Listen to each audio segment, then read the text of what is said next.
Kinewunyisa abakyala omusajja aganye okuwowa ali mu kwemantaaza mutalina busobozi wallahi ogenda kwewunya nga atawasiza omukazi embaga muleke muviire asa an taqrahu shay'a wa huwa khairul lakum nyinzo bache gambo kitamwa Quran suratul Baqara nenga tekirungi gyoli وعسى أن تحبوا شيئا أتوينزو kwagala ekintu وهو شر لكم ngate kibijoli tewali kalungi kofuna musajjo yakuzala mu baana ngate muli bawowe toyina mirembe jonna mukazi goyina wakawo gofunga kudduka mwezi gwa Ramadhan ngate muli bawowe hatta ojja kwesanga nga nakakwate wakati wa Ramadhan n'obwenzi wakatono kubeera omwendako kiro nga wasiibulukusi nam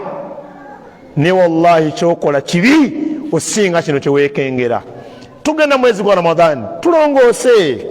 mukyala mute anze neewuunya abaana bo ewa tata w'omuwala gye bawummulira tata w'omuwala gyewuwo ng'alina obuzibu n'omuwayo 5 mugambe taata mbadde saba tulongoose tata batuwoowe subhanallah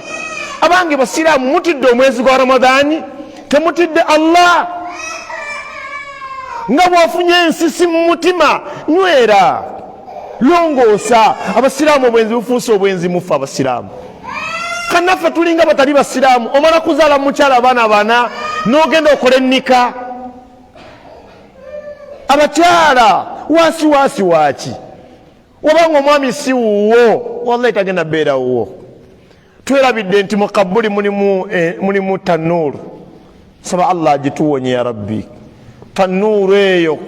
Allah ateekamu abantu bonna abakozesanga obwereere bwabwe mu bwenzi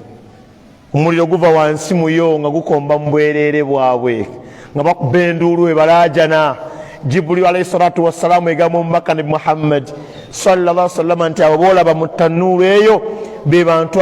abali mu kabbuli zaabwe nenga balinga benzi ku nsi kati Allah ababonereza mu ntaana zaabwe abange tulongoose obanga obadde okola obwenzi wanika emikono yogera ne Allah nsonyiwa Allah sigenda kuddayo Allah agenda kukusonyiwa rabbul alamin neniya gyolina nkyamu oyagala mmuta ate kuyidi omusindikire sente akomewo ozanya Allah odojinga Allah atavaawo alaba olubeerera